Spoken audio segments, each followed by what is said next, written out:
आपकी वाणी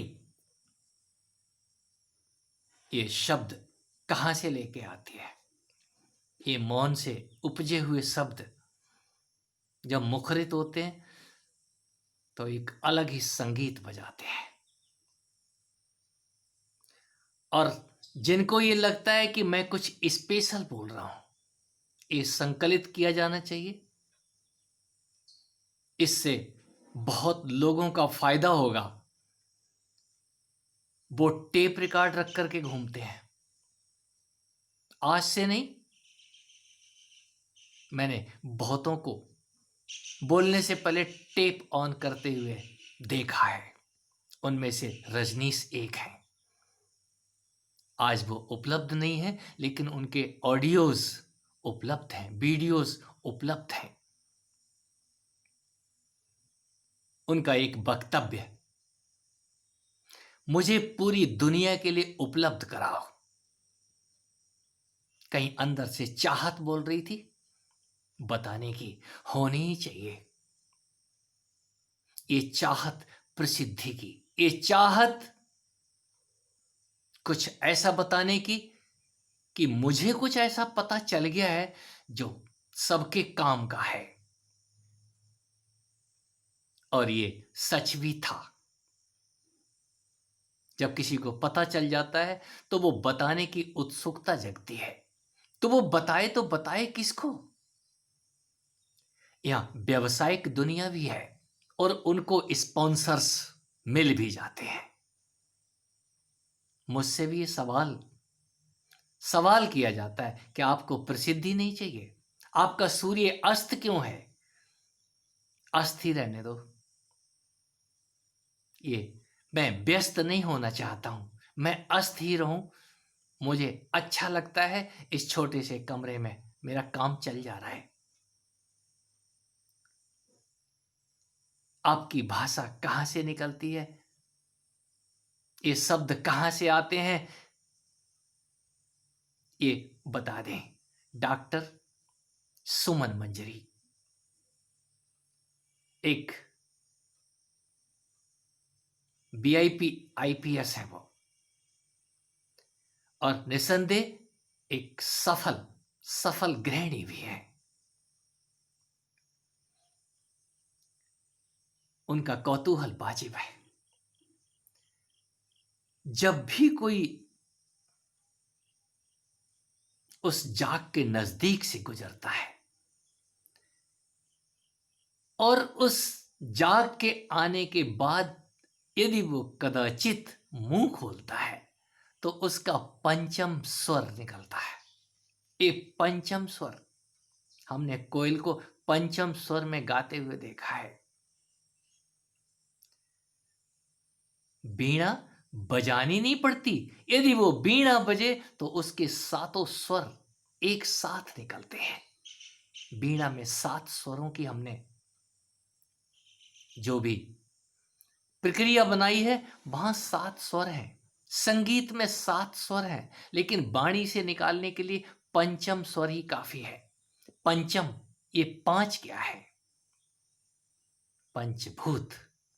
जब ये पांचों इकट्ठे हो जाते हैं तो एक भी पीछे छूट गया तो आपकी वाणी वीणा नहीं होगी, फिर वो कुछ और होगा। हे संजय, मेरे और पांडु के पुत्रों ने उस कुरुक्षेत्र में, उस धर्म क्षेत्र में क्या किया? वो क्या कर रहे हैं तो ये तो बता। हे राजन,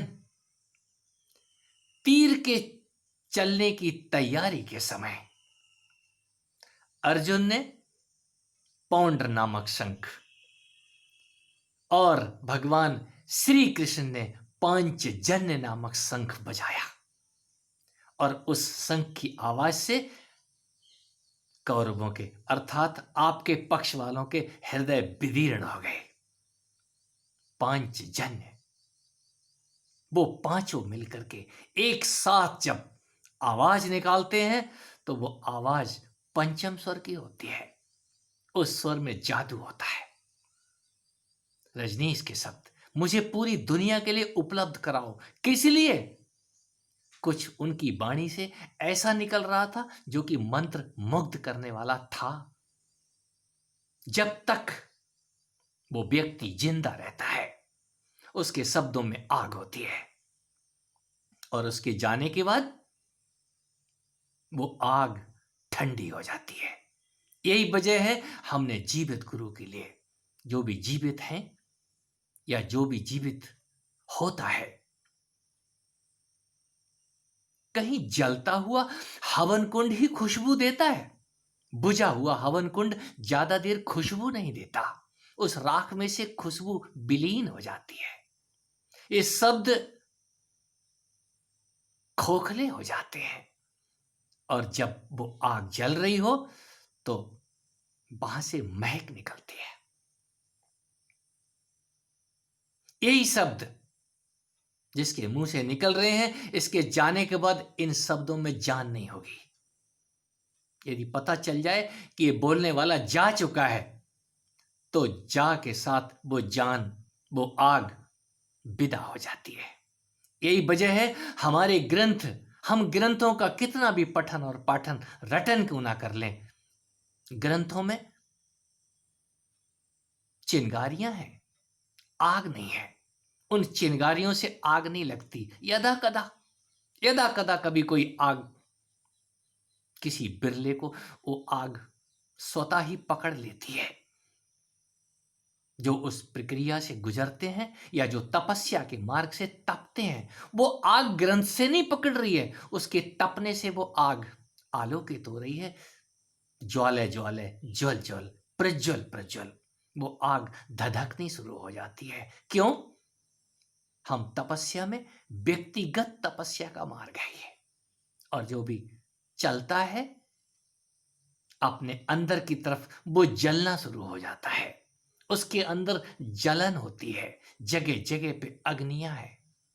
ये अग्नि कुंड बन जाता है हमारा तन, और उसके साथ जलता है मन, बुद्धि, चित्त और अहंकार। एक और कुछ भी है जिसके आने के बाद पांचजन्य जैसा शब्द निकलता है। उन पांचों को इकट्ठा करने के तरीके योग में है। नीचे से लेकर के ऊपर तक आपके 7 चक्र जो लगे हुए हैं, वो 7 छेद इस तन के अंदर है। फिर 8वां भी है। वो 8वां, मैं कृष्ण को 8वां नाम देता हूं क्योंकि वो काले हैं। और 8वें के बाद कहीं नवी भी है। नवी, मैं उसको गौरी कहता हूं, गौरी कहता हूं। और फिर एक दशम की बात आती है। दशम कोई गिनती नहीं है, वो शून्य है।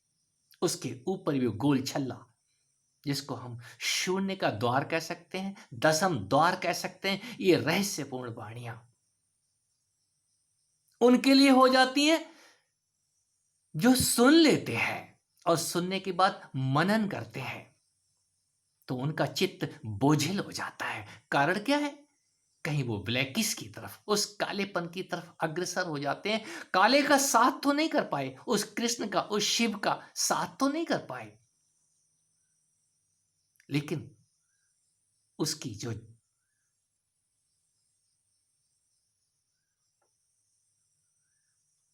जो बुलावा है, यही वजह है जब हम वो ज्ञान की वाणियां ज्यादा देर सुनते हैं या पढ़ते हैं, और यदि हम ध्यान भी करने लग जाते हैं, तो हमें नींद आती है। वो नींद क्या है? वो कालापन आपको लेके चल देता है। कहीं आप गोरे होने के लिए, उज्जवल होने के लिए, जागने के लिए, होश में आने के लिए सजने लग गए थे। अपने आप को सजाने लग गए थे। सजाने नहीं, बल्कि आप सजा देने लग गए थे। वो सजा देने से बचने के लिए आपको वहां लेके जाता है जहां आनंद का साम्राज्य है, लेकिन आप तो नींद में गिर जाते हैं। यही वजह है हम सुनते सुनते हमें तो नींद आ जाती है स्वामी जी। हम कई बार सो जाते हैं थोड़ी सी देर में। मेरे उन मित्रों के अनुभव हैं जिनको कहीं गलती से छू लिया था। छूने मात्र से वो इतने घबरा गए थे कि वो तुरंत बेहोशी में चले गए। हमको तो नींद आ गई और ऐसी नींद हमको आई कि क्या बता दूं, मुझे भी ऐसा ही होता था। लेकिन जब पता चला मैं जिसके साथ उस नींद में जा रहा हूं, वहां तो सोने का सुख ही और कुछ है। उस स्वर्ण भवन में जाने के बाद ही पता चला यहां तो नींद नहीं है, ये तो कुछ और ही है। तो जिसको नींद आती है वो जरा होशो हवास से भर के जाए, वो स्वर्ण कोठरी में जरा जागते हुए जाएं, वो दिया जला के रखें, अपना प्रकाश वहां पे बना रहने दें। हमने इसीलिए उसको जागने की बात की है। हे अर्जुन, क्रम क्रम से योगी अभ्यास करे, जागता हुआ अभ्यास करे, स्मरण करता हुआ गति करे, अपने ही अंदर जो कुछ भी हो रहा है उसका अनुभव करे और वो अनुभव उसको अग्रसर करेंगे। अनुभवों को पकड़े नहीं। ये हमारे शास्त्रों में बहुत कुछ है, लेकिन शास्त्रों को समझाने वाला शास्त्री से बात नहीं बनती है। कोई शास्त्रा चाहिए, कोई गुरु चाहिए जो उन शब्दों की आग को समझा सके कि कहां पे आग है और कहां पे आपने जल डालना है। यदि हमने आग जलने से पहले ही जल डाल दिया तो आप जल नहीं पाएंगे, ठंडे हो जाएंगे, उस नींद में चले जाएंगे, फिर आप चूक गए। ये ध्यान का मार्ग है। आप एक बार अपने ही अंदर उतरना तो शुरू करें। यहां वो झरने हैं जहां बेमौसम अमृत बाहर निकलता है। आपके इस तन के अंदर से बिना बोले उन शब्दों की बौछार होती है। बिना बोले आपका मौन बोलता है। यदि कोई बोल भी रहा है तो उसके पीछे असीम खामोशी दिखाई देती है। ये खामोशी आती है